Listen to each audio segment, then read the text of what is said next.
Ai, ai, que dia bom, e o que poderia dar errado? Então, né, como eu disse, o que poderia dar errado? Enquanto isso, na masmorra... Este dragão está de folga. De folga na masmorra. E como não só de RPG vive o Goblin, venha conosco nessa jornada épica. Direto das telinhas, páginas e games. Um Masmorra D2 feito especialmente para você.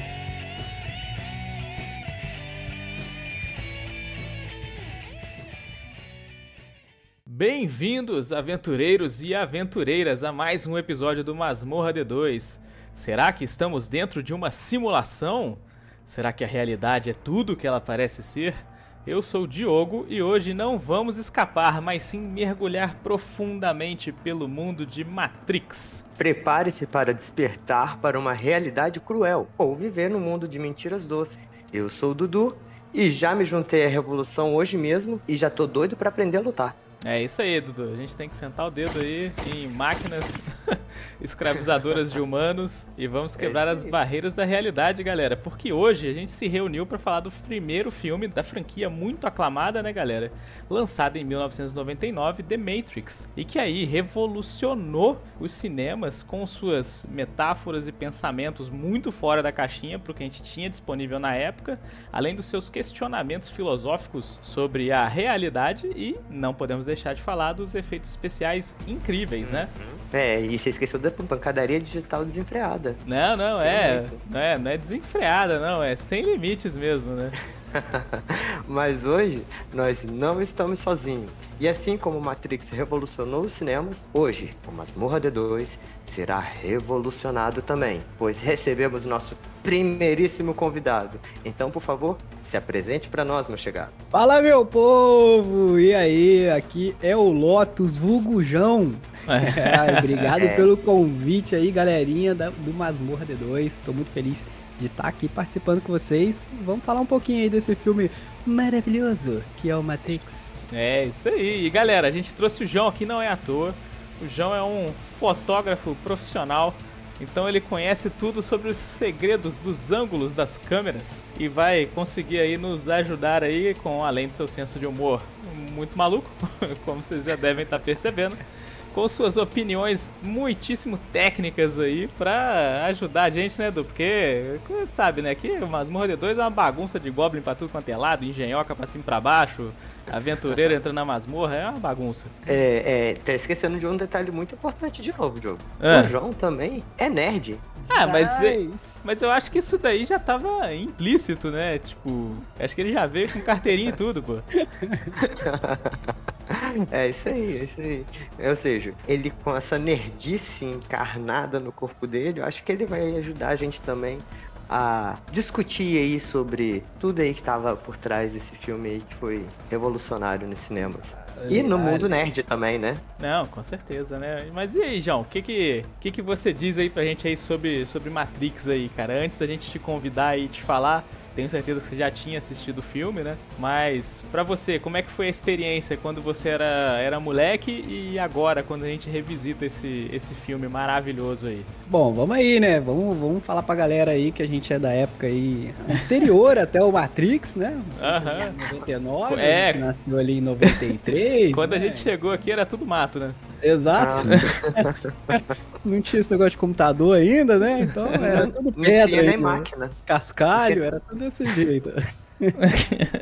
Mas, cara, com certeza foi um filme aí espetacular de ver na época. É um negócio que, pô, pra cada garoto ali que gostava, justamente até de cultura nerd, que a gente via muito dessas coisas diferentes em anime, em desenhos ali, o nosso famoso Dragon Ball, essas coisas assim. Mas quando veio Matrix, aí, meu amigo, aí é aquele negócio de você ficar doido na frente da televisão, querendo pular igual eles, fazer aquelas cenas muito doidas e a mãe ficar louca depois, né? Marca de pé na parede, né? Criança caída no chão, com o braço torcido, perna... Esfolado. É, isso aí, perna ralada. É isso aí. Na época, os melhores amigos de uma criança que assistia Matrix eram os médicos, né? Então... Olha só, hein?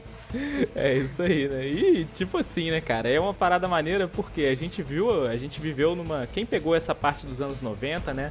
Ou até mesmo, digo, até dos anos 2000, né, ali, pegou uma parte de revolução tecnológica muito grande, né, em que tiveram muitas mudanças num período de tempo muito curto. Então a gente vê que, por exemplo, quando eu me lembro, eu tenho memórias aí afetivas, né, com relação ao Matrix, porque foi um dos filmes que eu vi quando era moleque, eu gostei muito, não entendi nada. E aí depois, quando eu fiquei adolescente, tipo assim, com uns 17, 18 anos, né, já um jovem adulto, eu assisti de novo e a minha cabeça explodiu no teto, entendeu? Porque a quantidade de metáfora que tem no filme, a quantidade de paralelo que eles fazem com pensamentos filosóficos, né? Tipo assim, será que a realidade, ela é o que ela parece ser? Será que o que a gente vê, os nossos sentidos, né? O tato, a visão, a audição, o paladar, isso é o suficiente para dizer que estamos vivendo no mundo real? Será que isso não pode ser uma grande simulação? E se fosse uma simulação de um mundo distópico, distorcido, destruído, fuleiro, igual é o mundo do Matrix, você ia preferir ficar na simulação ou você ia encarar a cruel realidade? Então, tipo... Simulação, né? Olha lá. Então já tem que tomar cuidado, Dudu. Você fala que eu que sou o vilão aqui nessa bodega desse podcast. Só que olha só aí, ó. O cara já tá fazendo igual o Cypher lá no Matrix lá, ó. Já tá querendo puxar o cabo aqui, desconectar todo mundo, só pra poder comer bife de graça lá, bife digital lá no mundo, no Digimundo. Ai, jamais. Mas é engraçado, né? Essa questão de ser realidade ou não. Poxa, se a gente for imaginar assim, nosso mundo real, as coisas que a gente vive no dia a dia. Cara, se essa é a simulação que a gente tá vivendo, pô, vamos colocar umas coisas mais legais pra gente simular, pra gente ver aqui, né? Porque às vezes quando a vida pega pesado. Ah, não, mas não tem um momento do filme, inclusive é muito bom, né, você ter falado disso aí, porque tem um momento do filme em que eles estão lá interrogando o Morpheus, né? E aí o agente Smith, ele vai lá e fala com ele, tipo assim, poxa, você tá vendo essa visão do mundo como ele é? Nós já tentamos fazer uma simulação em que todo mundo era feliz. Só que as pessoas se desconectavam da simulação, elas morriam. Então nós chegamos à conclusão de que os humanos precisam de sofrimento pra se sentir vivendo. Exatamente. Isso é muita verdade, cara. Se você for ver, tem uma frase que eu gosto muito, que o pessoal fala, que é tipo, o ser humano, ele é igual um porco. Se você tirar ele da lama, ele volta pra lama. Gosto disso, já é normal do nosso padrão. E o Matrix, ele descreve isso muito bem, nessa parte especificamente. Então é muito, muito bom que ele fala. Sim. E é interessante, né, João? Porque olha só como é que é um paralelo, igual você falou aí, de uma percepção que a gente tem na realidade mesmo, de que se não tiver uma adversidade, vamos dizer assim, acaba que a gente não consegue ter uma motivação total pra poder seguir em frente. É muito disso que eles falam ali. Sim. E inclusive isso tem paralelo até em outras obras de anime que eu consigo me lembrar agora. Sword Art Online, na 5ª, 4ª temporada, tem uma pegada dessa daí. Que tem essa parte, tipo assim, pô, se não tiver um desafio, não tiver uma adversidade, as pessoas não evoluem, elas não se sentem vivas se for tudo fácil demais entregado, né? De mão beijada, assim. E você falou de anime, eu posso introduzir também a questão de games, cara. Uma coisa que eu tenho jogado muito ultimamente são jogos de simuladores. E eu vi um vídeo muito incrível esses dias que o cara explicava sobre o porquê que os jogos simuladores são tão divertidos. Porque se você for parar pra pensar, a nossa vida é igual o Dudu falou, é um negócio meio chato, né? E aí você tem que ir ali, trabalha, ganha dinheiro e tal, compra suas coisas e tudo, uma coisa meio, às vezes, monótona. E os simuladores, cara, é praticamente isso. É você viver uma vida dentro do jogo. Aí, às vezes, a pessoa pergunta, mas por que alguém gostaria de jogar um simulador? Sendo que ela já sofre tanto na vida normal e o cara ainda vai, sei lá, querer abrir um mercadinho, falando do mercadinho específico, que é um jogo bombou aí ultimamente, né? Por que ela vai querer fazer isso, cara? Não faz sentido. Mas é porque, justamente, lá nos jogos, você tem recompensas positivas, você tem a parte legal da coisa e não a parte chata. E eles sabem fazer isso muito bem. Por isso que a gente realmente se sente bem dentro disso. Então será que na vida real falta a gente ter mais recompensas? Não, porque a gente ganha muitas recompensas na vida real, só que a gente vive as partes chatas. No simulador, você tira a parte chata. E aí fica só as recompensas, então por isso que se torna um pouco mais divertido. E logicamente, por exemplo, agora eu tenho jogado simuladores de carro, né? Que eu comprei um volante. volante. E aí eu pego um caminhão ali e tal e vou dirigindo uma pista, às vezes por horas e horas. Você fala, poxa, quem em sã consciência vai querer ficar fazendo isso? Cara, mas se eu bateu no morro, olha que maravilha!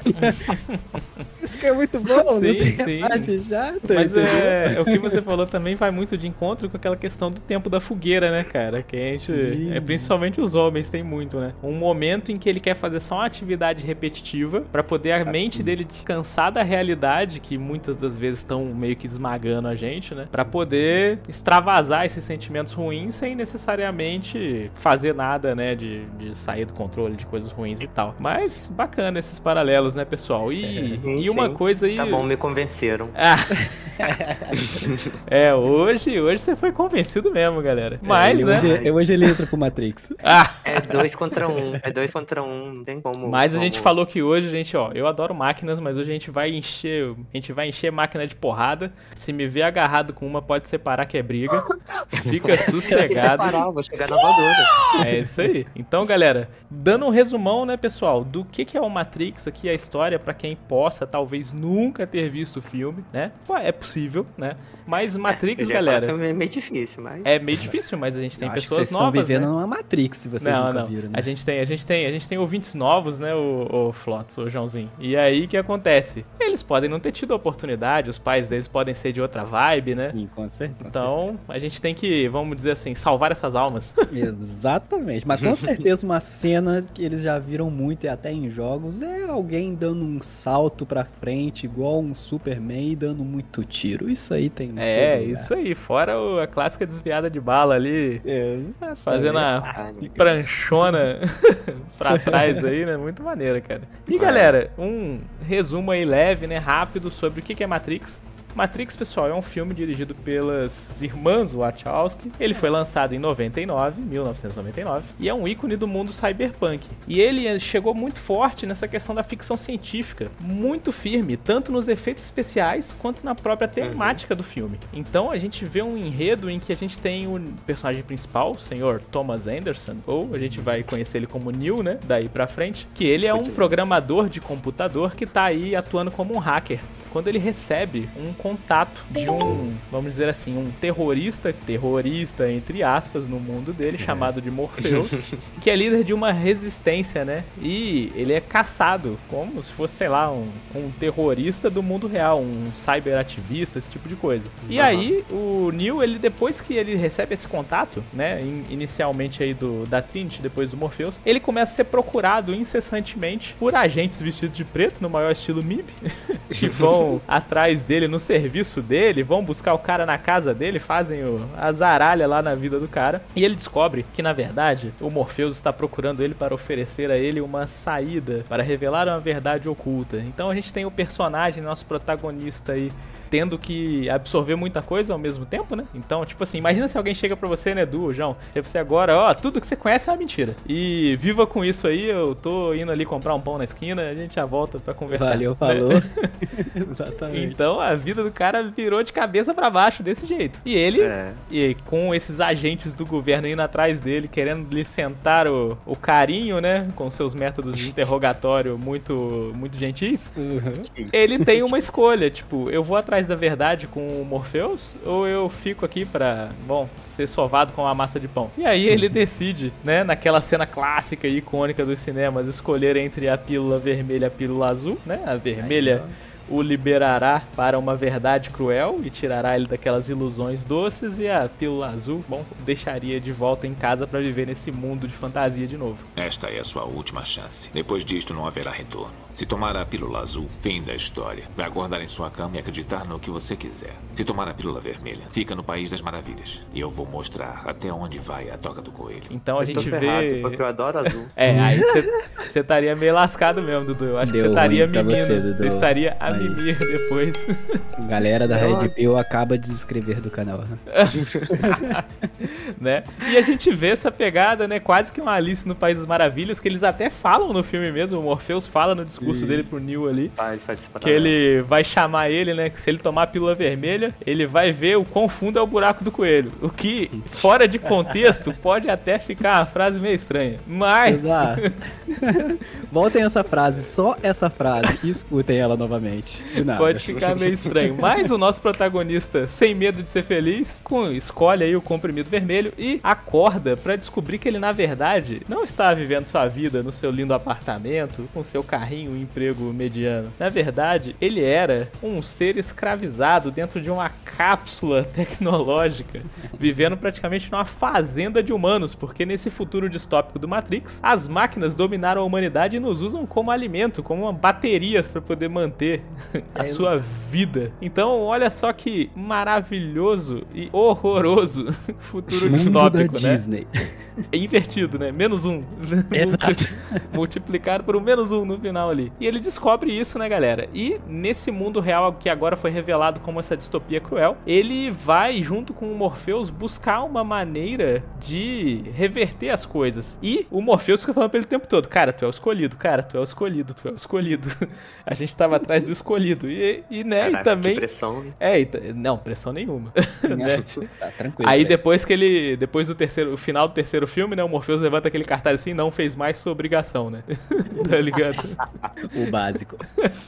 Então, ele vai, né, atrás do Neo por conta disso, que eles têm lá no mundo do Matrix que a revolução das máquinas, né, ela aconteceu no passado e os primeiros humanos foram libertos do controle da Matrix por causa de um primeiro escolhido que conseguia, vamos dizer assim, enxergar a realidade mesmo dentro da simulação, dentro do programa, né, que existe para manter os humanos, vamos dizer assim, dormentes, né, alheios ao mundo real. Então, a gente tem o Neo, boladão, porque ele tá num mundo completamente diferente do que ele imaginava. Eu aposto que ele pensava que a verdade ia ser ruim, mas não imaginava tanto, né? Pior do que tá no fica.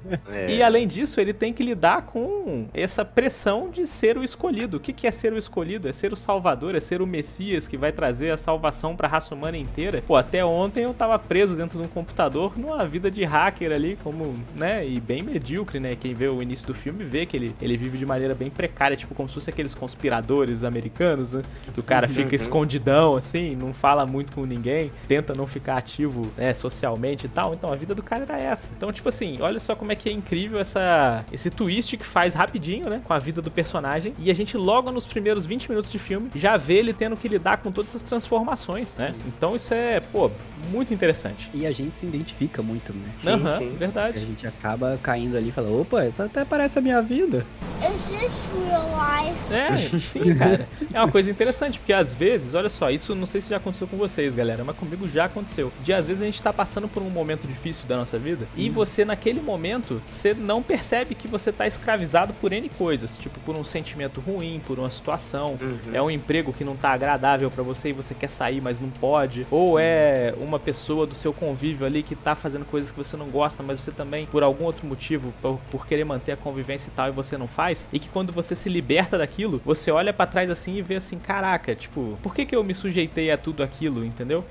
Exatamente. Né? Exatamente. E conversa muito com essa parte até psicológica, né, Edu? Não sei se era pra aí que você ia puxar. Que às vezes a gente tem, tipo, quando a gente se desvencilha de uma coisa ruim, no início a gente até às vezes sente falta, vamos dizer assim, né? Tipo, daquele controle, daquela influência, porque a gente precisa de um tempo pra se acostumar com a nova realidade e encarar que as coisas são diferentes agora. Então é mais ou menos essa jornada que a gente vê ali. Sim, é exatamente isso que eu ia falar. Porque são dois termos que a gente escuta muito. Ah, você tem que sair da sua zona de conforto. Ah, você tem que furar a sua bolha, sair da sua bolha. Cara, tudo bem. É o que acontece com ele, né? Ele sai daquela zona de conforto que ele vivia, né? Ele sai daquela bolha. Mas, muitas das vezes, é um processo doloroso. Entendeu? E realmente, às vezes você tá apegado a algumas coisas, igual ele tava apegado a toda aquela vida que ele tinha, né? Por mais que eram ruins. E largar isso tudo e pra viver um desconhecido, às vezes é difícil. É difícil pra gente, às vezes, dar um passo pra uma nova oportunidade. Mas a gente, às vezes, precisa fazer isso. E isso é difícil. É doloroso. Sair da zona de conforto é desconfortável, né? E eu aí acho que tem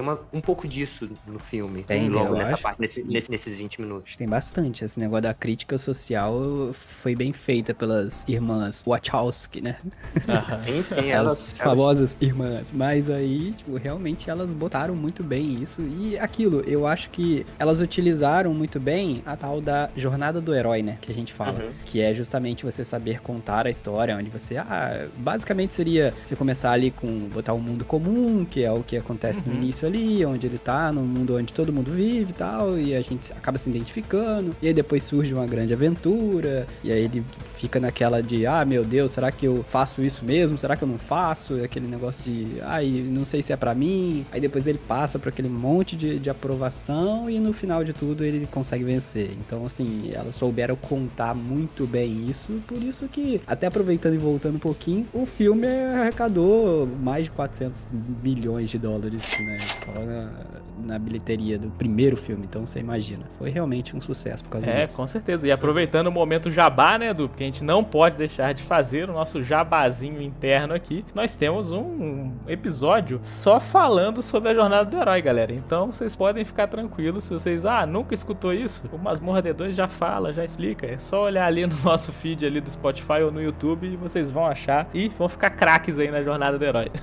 É só voltar ao episódio 2. Aí, ó, aproveita que é de graça, galera. É isso aí, aproveita que é de graça, pessoal. E uma coisa interessante, né, pessoal, que a gente até já falamos aqui várias vezes, né? Tem essa combinação, fez a tempestade perfeita ali, né? Vamos dizer assim. Então, essa tempestade perfeita, ela é o quê? Ela é a história muito bem trabalhada, junto com os efeitos especiais revolucionários pra época. A gente teve ali questão do bullet time, né? Aquele tempo congelado, né?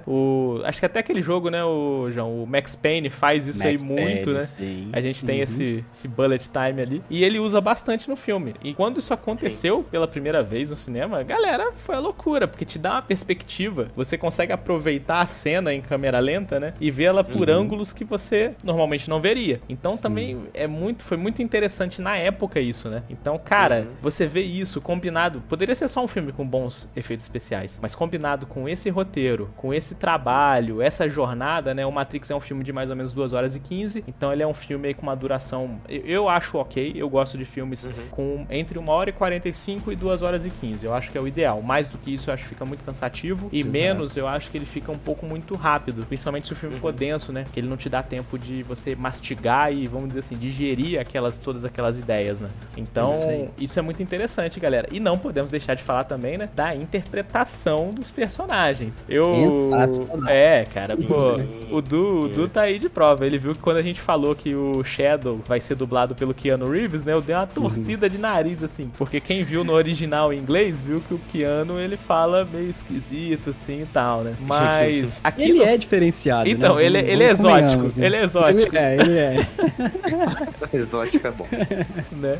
E tipo assim, só que no Matrix, quando você vê, ele tá bem puxadão mesmo, assim, cara. Tá com uma interpretação bacana, boa. E se você vê o filme dublado, galera, ele fica, assim, vou dizer, ele fica uns 10, 15% melhor. Porque a dublagem do filme é excelente. Isso também é uma coisa recorrente aqui no Masmorra D2, tá, João? A gente gosta de elogiar a dublagem brasileira, porque os caras também amo. Eu acho sensacional. Mesmo porque eu não sei inglês, então pra mim é maravilhoso. Dubladores, vida eterna pra vocês. Muito bom. Que bom. Queria eu que eles tivessem vida eterna, cara. Eu também queria.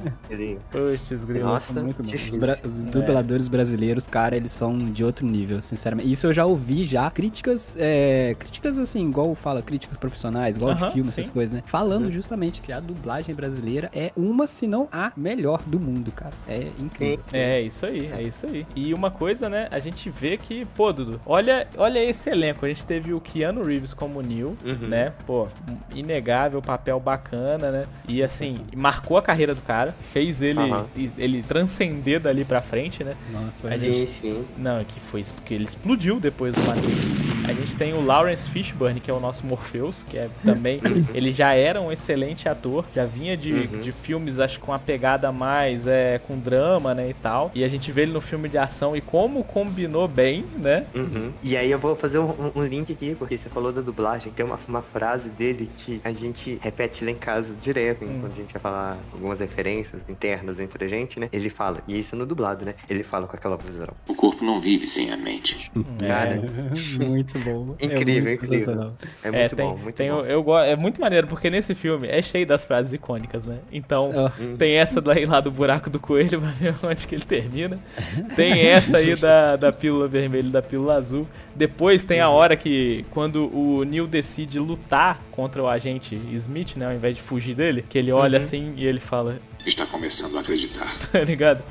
Aquilo, tipo assim, se você vê tanto a versão dublada quanto a outra, são frases muito icônicas do cinema, né? Que é aquela clássica, se você olhar até no My Instants, né? Que é aquele site onde tem os sonzinhos, né? Tipo um soundpad. Tem esse lá, clássico lá. He's beginning to believe. Tá ligado? Cara, é tipo, de tão marcante que ficou a parada, entendeu? Não, e se me permite acrescentar, eu, assim, em algumas coisas, eu não sei se vocês têm isso, eu tenho pra mim, não sei se é uma coisa normal pra todo mundo, mas existem filmes e séries e, sei lá, e desenhos, o que for, que alguns personagens, logicamente, ficam muito marcantes, às vezes mais do que quem deveria. Que seria o protagonista, algo do tipo. E pra mim, ele é mais marcante do que com certeza. Ele é a cara do Matrix. Eu falo Matrix, eu lembro a cara dele. O Morpheus, ele rouba muito a cena, porque a interpretação dele é muito foda. A gente muito falou aí, tem outra ainda, tem o, né, quando ele fala, ele é o escolhido, né, que também é outra que você pega em inglês e fala, he's the chosen one, tá ligado? Você, não tem como, o cara, ele lançou as pérolas tudo ali que tinha no filme ali, cara. É muito maneiro. Então, cara, revolucionaram mesmo. E não podemos esquecer da nossa querida Trinity, né, que é interpretada pela Carrie-Anne Moss, que também, mesma coisa, dali pra frente, carreira. E o nosso agente Smith, né, cara, que é... Que também é sensacional. Elfo, filha da mãe lá do Senhor dos Anéis, né? Acho que é o... Não, ele não é filho da mãe, ele é gente boa. Ah, mais ou menos, né? Mais ou menos. Ele dá umas titubeadas ali no segundo filme, pô. Que é interpretado pelo Hugo Weaving, né? Que tem aquela cara, assim, de... Porra, ele tem uma cara de segurança mesmo, de MIB, Homens de Preto ali, cara. E ele interpretou um robô, entre aspas, muito bem também. Cara, não, ele... Incrível. Ele é incrível também. Mas agora, falando de frases icônicas, tem uma outra frase icônica que foi feita pelo Oráculo. Foi interpretado pela Gloria Foster. Sim. Quando o Neo chega lá para visitar ela... Como um biscoito. Cara, essa metáfora... Depois, claro que na época eu não entendia, né? Nem tinha computador, né? Pra ter que ficar aceitando cookies. Depois que eu fui entender... Aí você pega as multicamadas, né, da... Depois Muito que eu bom. entendi, cara, sabe, minha cabeça explodiu de uma... Ah, agora eu entendi! Agora eu saquei! Agora todas as peças se encaixaram! Então, cara, isso é uma coisa muito louca, porque, inclusive, Caraca, foi muito velho. bom você ter falado da Oráculo, porque uma coisa muito interessante que tem no filme, outra pegada bacana, é quando eles chegam, né, pra conhecer a Oráculo, né, o Morpheus, ele leva o Neo pra conhecê-la, porque a Oráculo, ela tem uma mensagem pra cada pessoa, pra que ela ajude ela a alcançar o seu destino, né, vamos dizer assim. E aí, pro Morpheus, ela tinha falado pra ele, né, que tu é o cara que vai encontrar o escolhido. Aí o Morpheus falou, já é, moça. E foi firme e forte, né? Seguiu Procurar a o vida. escolhido. Né? Nem duvidou. E aí, o legal é que quando ela chega e o Neo entra lá e tal, ele já tem uma parte maneira que, na cena que ele entra, ele encontra umas outras criancinhas que são especiais, que também conseguem dobrar a Matrix em algum nível, né? Níveis menores, obviamente. E aí ele encontra lá um menininho que consegue dobrar colheres e tal, e ele vai lá e fala pra ele que a colher não é real, que na verdade, ele não tá dobrando a colher, que a colher é tão real quanto ele mesmo. Então, quando ele se dobra, a colher se dobra. E você já fica meio, what? Isso, cara! Tá ligado? Olhando ali, caralho, o que estão dando pras criancinhas, né? E aí, quando ele vai conversar com a Oráculo, né, na próxima cena, e aí assim que ele entra, ela chega e fala pra ele assim, ó... E não se preocupe com o vaso. Aí ele fala, que vaso? E aí quando ele vira pro lado, ele tomba no vaso, o vaso cai no chão e quebra. Aí ele vai lá e fala, putz, Grila, desculpa pelo vaso. Ela fala, cara, falei pra você não se importar, pô. Tá de boa. É E muito aí, bom. então, aí ele e o diálogo deles avança, e aí chega uma hora que ela fala pra ele, tipo assim, pô, será que você teria quebrado o vaso se eu não tivesse te avisado pra não se importar com ele? Entendeu? E por que isso é maneiro? Porque a frase que ela fala pra ele é o seguinte, cara, fica tranquilo, tu não é o escolhido. Segue tua vida aí, O Morpheus, ele tá... A missão dele era te encontrar, ele vai sacrificar a vida dele pra tentar te salvar de qualquer jeito, porque ele tá cegamente acreditando que você é o escolhido, mas você não é. Então fica de boa. Então olha só como é que isso é uma parada maneira, porque faz aquele paralelo, tipo assim, ela tá ao mesmo tempo tirando o peso das costas dele, porque ele tá tipo assim, caralho, eu tenho que ser o escolhido, entendeu? Se eu não for, fudeu.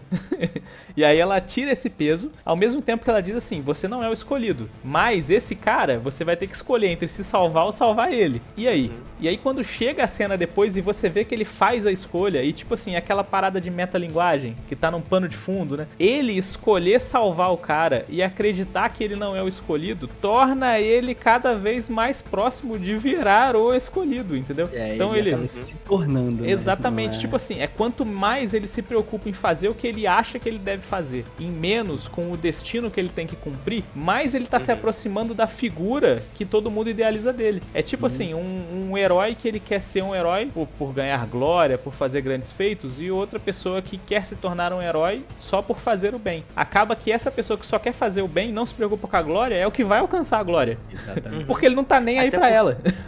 Até porque ela já deu até a dica ali, né? Ela falou assim, não se importe com o vaso. E aí ele quebrou o vaso, né? Ou seja, o que ela falou, você não é escolhido. Ela tirou esse peso, como o Diogo disse, dele ser o escolhido, não contando pra ele, mas sem tirar, ali... mas sem tirar ele do caminho, por quê? Porque ele tem a índole pra continuar assim. Sim. Né? Então, tipo, e isso ela é muito não precisou mentir pra ele, porque naquele momento ele não era o escolhido. Não, exatamente. Ele estava pra se tornar. Isso, exatamente. Ele se torna o escolhido depois. E é maneiro porque essa parte... Tem vários callbacks, né? Que quando a gente volta pra um momento do filme. Quando ele tá lá na frente e ele vai começar a tomar os tiros lá e tal, e vai morrer mesmo, né? Acho que tem algum momento por ali que ele lembra, né? Que ele lembra da criancinha falando da colher, tá ligado? Então, tipo, o cara tá lembrando que aquele mundo é uma realidade virtual. Então, a força de vontade dele, a vontade dele tem que transcender os sentidos dele e o que ele acredita como realidade, pra ele poder conseguir realmente influenciar aquele mundo com os poderes dele de escolhido, né? Então, tipo, dali pra frente você vê que ele se torna o escolhido. E também é legal porque se liga com a profecia que a Trinity recebeu da Oráculo também. Ela fala que ela se apaixonaria pelo escolhido. E é muito interessante também. Por quê? Porque ela se apaixona por ele e ela odiava ele no início do filme. Exatamente. Entendeu? E vai de encontro com o que o Morpheus tinha falado pra ele no início do filme. Olha que roteiro muito maneiro, velho. Bem amarrado. Que o Morpheus fala pra ele, ser o escolhido é como estar apaixonado. Todo mundo vai te dizer como é. E você não vai entender. Você só vai entender quando você tiver. Quando você for o escolhido. Então serve tanto pra ele, que julgava que não era o escolhido naquele momento, mas iria se tornar, e ele saberia quando tivesse se tornado, quanto pra ela, que não gostava dele, e que ela percebe, quando começa a gostar dele, que caralho, ele é a porra do escolhido sim. Entendeu? Não, e é por isso que gerava tanta confusão na cabeça de quem via pela primeira vez. Sim, porque cara, são as nuances, cara. Eles fizeram muito bem amarrado, e se você for ver, são muitos pequenos detalhes. Um detalhezinho que, assim, bobinho, mas que eu acho muito divertido. No início do filme ali, quando ele tá acordando, né? A primeira cena, se não me engano, que ele aparece acordando, ele está dormindo, o que faz referência ao próprio filme, que você às vezes está dormindo numa realidade, e o computadorzinho dele fala pra ele levantar, que é tipo, já tá dizendo, o filme inteiro já tá descrito naquilo ali. Isso é uma realidade virtual. E são detalhezinhos, cara, que deixa o filme muito mais rico e a trama toda muito mais divertida também. Cara, e é uma parada que ele não subestima o nosso intelecto, né? Então isso é maneiro. Exatamente. Sim, mas assim, vocês estavam falando dessa questão das metáforas, tá? E realmente, pra gente naquela época que era criança ainda, por isso que a gente não assistiu, não entendia bonito. Assistiu, não entendeu, achou super divertido pelas balas, tiro, porradaria pra todo lado. Tiro, porrada e bomba, exatamente. A gente achou maneiraço, tá? Mas não conseguia ter essa profundidade, interpretação, entender cada detalhezinho. A gente foi entender isso depois de grande. Até porque, é o que eu disse, a gente era muito novo ainda pra entender aquilo naquela época. Exatamente. E assim, aproveitando, falando de detalhes, igual a gente tá falando, coisa que eu gosto muito, acho muito legal também, que eles usaram muitas referências, né? De outros filmes, usaram de outras histórias. E eu, como cristão, também eu achei muito sensacional, porque ela usou muita coisa da Bíblia, da própria Bíblia. A própria nave deles, né? Chama Nabucodonosor. que era justamente o rei, né, da história bíblica. New significa, né, único, escolhido. Trinity faz referência à Santa Trindade e tal. E tem vários detalhezinhos, cara, que eles encaixaram muito. Inclusive a história dele, né, dele vir ali como, às vezes, um ninguém, o que seria a história de Jesus, veio ali uma criança normal, nasceu ali por pais humildes e tudo, e aí depois ele vem, passa por todas aquelas coisas, aquelas adversidades que o Neo passa e tudo, no final ele morre e ainda ressuscita. Então, assim, ela encaixou essas coisas muito, muito bem e ficou sensacional essas coisas. Não, é igual você falou, e ainda tem né, o Morfeu, porque o Morfeu é dos sonhos, né? Então, o próprio nome do cara é alguém que tá ali no seu sonho pra te acordar de lá, cara. Então, não, se eu não me engano, todos têm uma referência. Todos têm uma referência. Sim. Eu entendi a referência. O próprio... Nossa, agora até esqueci o nome. O próprio... O agente lá. O Agente Smith. O Agente Smith. É um nome referência a... Se eu não me engano, é nos Estados Unidos, não. Na Inglaterra, se eu não me engano. Smith é um dos nomes mais comuns que tem lá. Sim. E fizeram essa referência de ser comum porque ele se transforma em praticamente todo mundo. Porque ele pode assumir o corpo de qualquer pessoa, né? Então, olha só como é que são tantos detalhes, né? Se não me engano, acho que o nome mais comum que tem lá fora, João, é John Smith. Aí, ó. Então, tá vendo? Então não tinha como. Elas tinham que fazer essa loucura, cara. Tá. Tô preocupado, hein? Tô preocupado, porque John é João em inglês. Ai, meu Deus do céu. Ó, já falei. Infiltrado? Se você começar a bugar aí, eu vou te meter bala, hein? John não é João em inglês. John é John. João é João. Tá bom. Não me joga pra isso aí, não. Vou deixar essa passar, hein? Mas, ó, tô com a mão aqui na arma aqui, hein, mano. Cuidado, criança. Tô achando que tem um infiltrado aqui. É, isso aí. E aí, a gente vê o filme progredindo, né, pessoal? Com essa jornada inteira do Neo até ele se tornar o escolhido. E a gente tem sequências desses filmes, né? Que a gente tem o Matrix Reloaded depois, se não me engano, acho que 2004, 2005. E depois a gente fecha com o Matrix Revolution, né? Que aí já tem uma narrativa um pouco diferente. Muita gente diz que a história vai caindo, mas eu acho que ela ainda fecha bem no terceiro filme, né? E, cara, foi o início de uma franquia incrível, que explodiu cabeças, revolucionou o cinema, ganhou tudo, né? inúmeros prêmios. E a maneira como as narrativas das histórias eram contadas, e também pro lado do tecnológico, do cyberpunk, porque não houve antes nenhuma representação tão diferente de tecnologia e realidade daquela maneira, né? Sim. Enfim, ele veio numa época também que a gente também teve um boom de grandes obras cinematográficas, mas ele veio totalmente fora da caixinha, tipo, ele veio com muitas coisas novas e por isso que se tornou um grande destaque.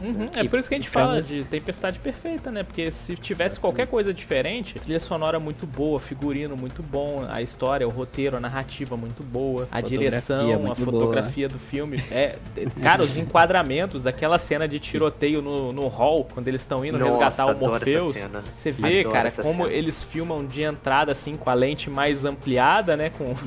Pra poder dar aquela sensação de vastidão, ao mesmo tempo que você tem aqueles close-ups ali, quando eles estão, cruzando de um pilar pro outro, e bala pra tudo quanto é lado, e a ardósia cai pra cima, pra baixo, piso, tiro, e muitos ângulos diferentes, né? Então, tipo, cara, eles usaram e abusaram disso. O próprio efeito, o efeito mais famoso do Matrix, né? Aquele que a gente já comentou aqui, que é justamente girando a câmera. Aquele efeito é feito com fotografias. São diversas fotografias fazendo um 360 em volta dos atores, e aí eles fazem várias fotos ali, e depois, na pós-produção, eles juntam tudo como um vídeo, e aí dá aquela sensação de que parece que a câmera girou enquanto os personagens estavam parados. É um negócio surreal. Assim, já tinha sido feito antes, alguns anos anteriores, já tinha aparecido em um comercial, se eu não me engano, e também em apresentação de TV. Mas, assim, como o filme trouxe tantas coisas revolucionárias, não só aquilo, aí foi um estouro total, né? Então ficou marcado.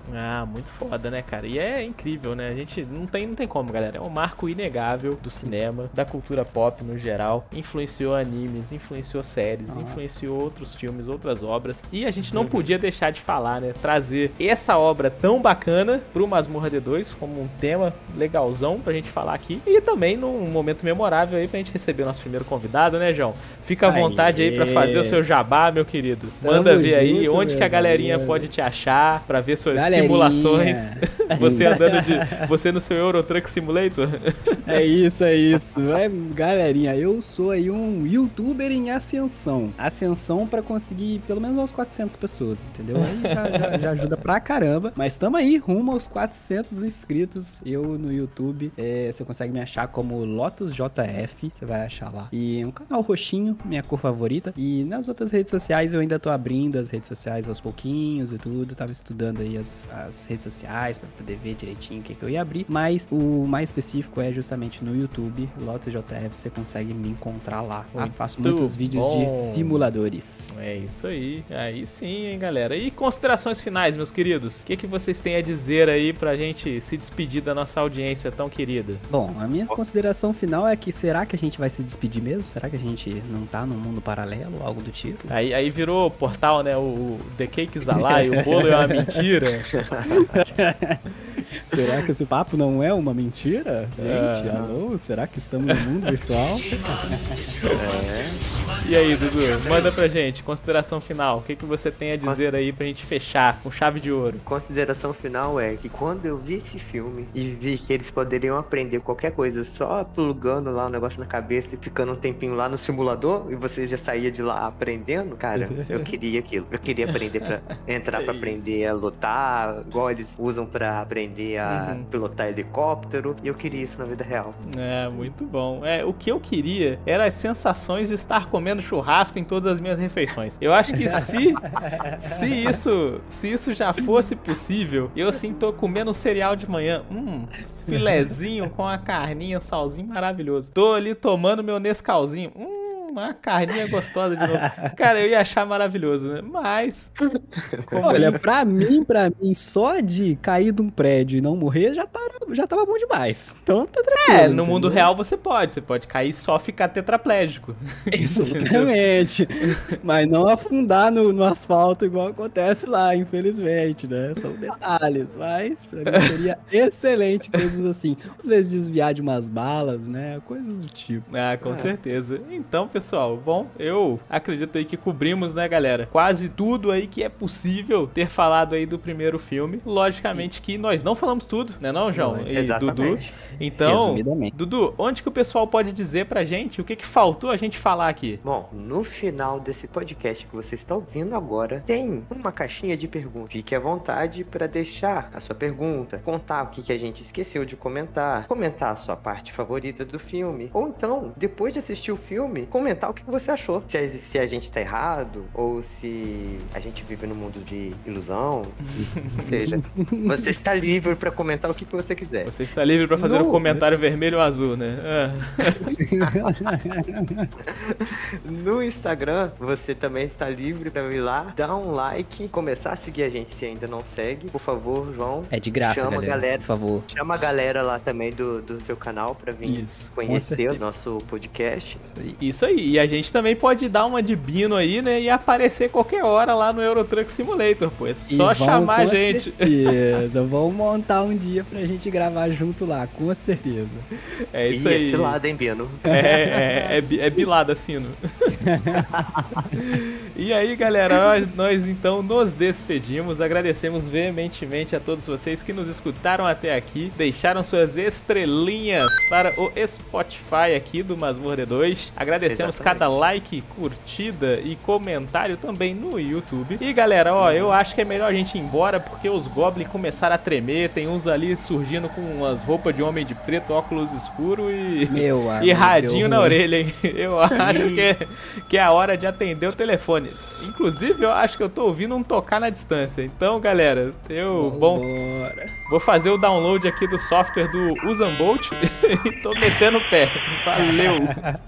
Eu tô com o meu computador aqui já preparado para ligar um caminhãozinho. Se vocês quiserem uma carona, vambora, meu povo, vambora. É isso aí, pessoal. Tchau e valeu, João. Muito obrigado pela presença. Valeu, obrigado vocês, galera. Valeu. Ui.